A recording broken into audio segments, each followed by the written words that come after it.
observar agora o que acontece com o fluido quando imerso em um campo gravitacional. Ou seja, nesse fluido vai atuar uma força gravitacional F, dado pelo produto da massa vezes aceleração gravitacional G, mg. Nós dividimos a equação 3.9 pelo volume em ambos os lados, dada a porção de volume do fluido. De um lado eu vou ter F por V e de outro lado eu vou ter M por V vezes G. F por V define uma densidade de força gravitacional F minúsculo e M por G é a densidade que nós já conhecemos, dada pela letra grega ρ. Então a densidade de força gravitacional é igual a ρ vezes G, pela equação 3.31. No entanto, se nós indicarmos a direção em que a força gravitacional atua como sendo a direção Z, então essa força, a densidade de força gravitacional, ela vai ser uma componente Fz, que é a direção ao longo da qual a força atua. Só que nós vimos em aulas anteriores que uma força volumétrica atuando ao longo de Z produz uma variação da pressão ao longo dessa direção. Então a força volumétrica ao longo de Z é a derivada parcial da pressão ao longo da direção Z. Substituindo isso na equação 3.32, nós obtemos a equação 3.33. Então eu tenho o produto ρg com a derivada parcial da pressão em relação à direção Z. No entanto, a pressão aqui ela vai ser função unicamente da variável Z, ou seja, ela só vai variar ao longo da direção Z. Logo, eu posso trocar a derivada parcial na equação 3.33 pela derivada total e obter a equação 3.35. Assim, eu tenho ρg igual a derivada em relação a Z da pressão. Para resolver essa equação, eu vou integrar em ambos os lados em relação a dz, como mostrado na equação 3.36. E o resultado dessa integral em ambos os lados, de um lado eu tenho integral desde 1z0 até z do produto ρg dz, e do outro lado integral em dz de z0 até z da derivada da pressão em relação a z.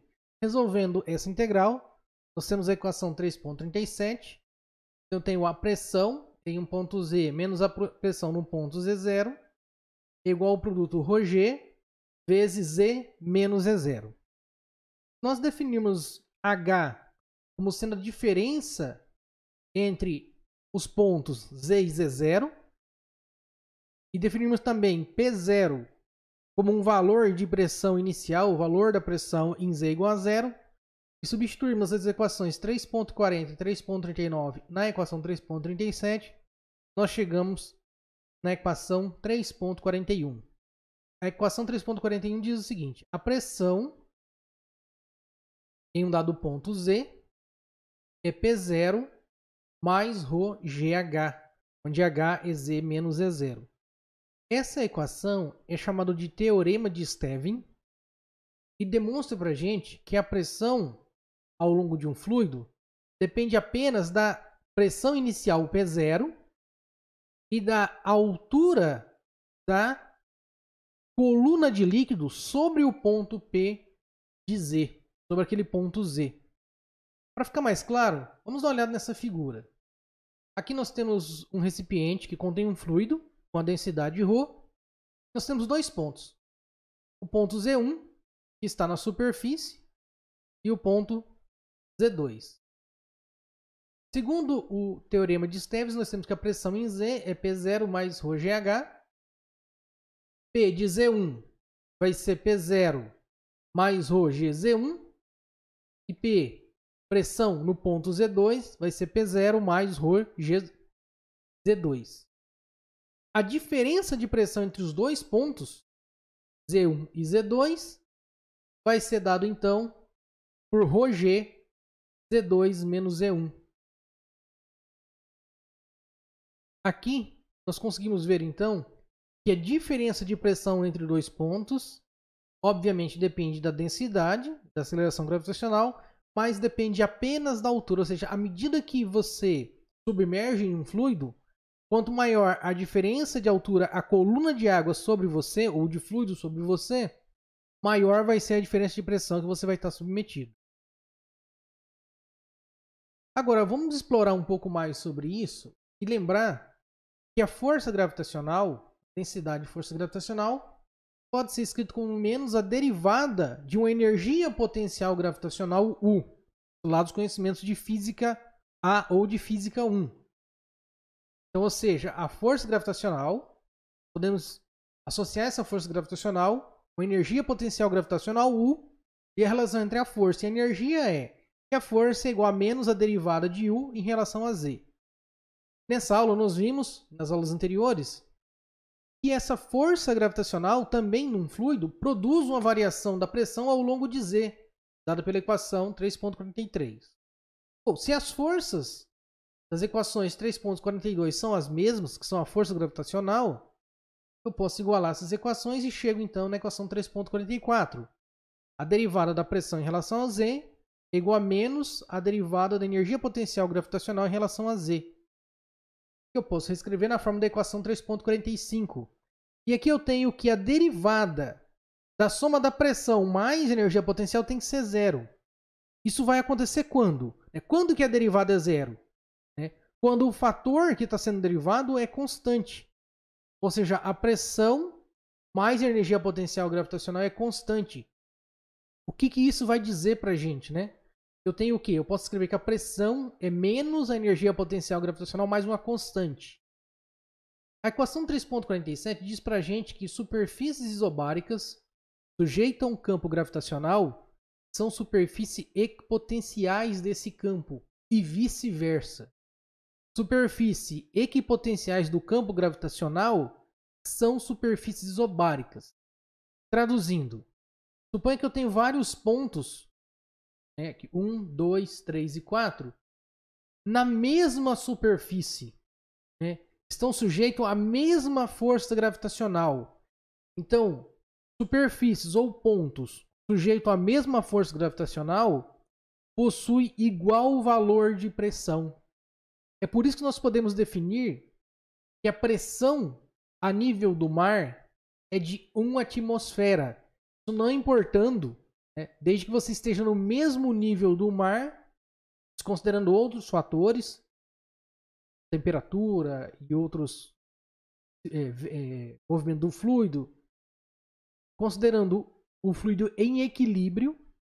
Então, qualquer ponto situado à mesma superfície, desde que essa superfície tenha o mesmo potencial gravitacional, os valores da pressão são iguais.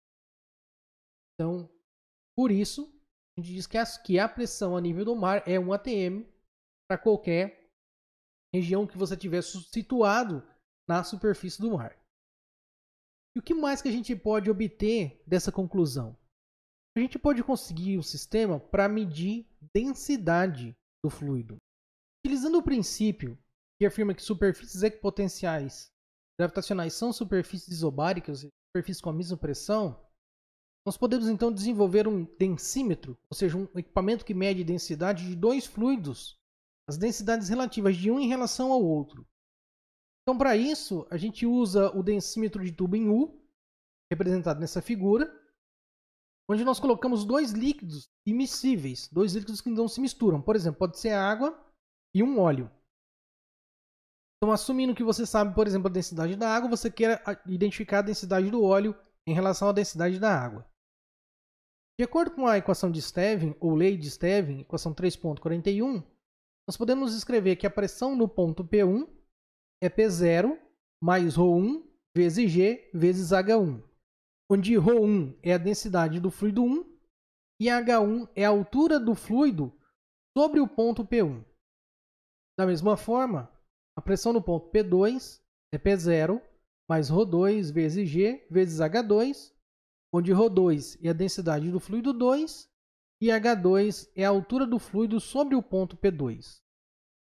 No entanto, como o ponto P1 e o ponto P2 estão na mesma superfície equipotencial, ou seja, estão ao mesmo nível em relação ao campo gravitacional, as pressões nesses pontos são iguais.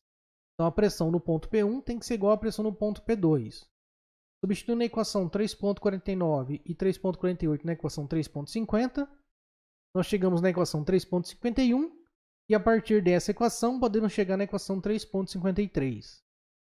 A equação 3.53 apresenta a razão entre as densidades dos fluidos e a razão entre as alturas das colunas formadas por esses fluidos, H1 e H2. Então, se eu conheço a densidade, por exemplo, do fluido 2 e medindo a diferença de altura, eu posso saber a densidade do fluido 1. Continuando nisso, eu posso olhar para a figura e medir somente a diferença de altura entre as colunas. Então, se eu sei o valor, por exemplo, de H1 e dessa diferença de altura, eu posso escrever H2 em termos dessa diferença e da coluna do primeiro fluido. Logo, substituindo a equação 3.54 na equação 3.53, nós obtemos a equação 3.55.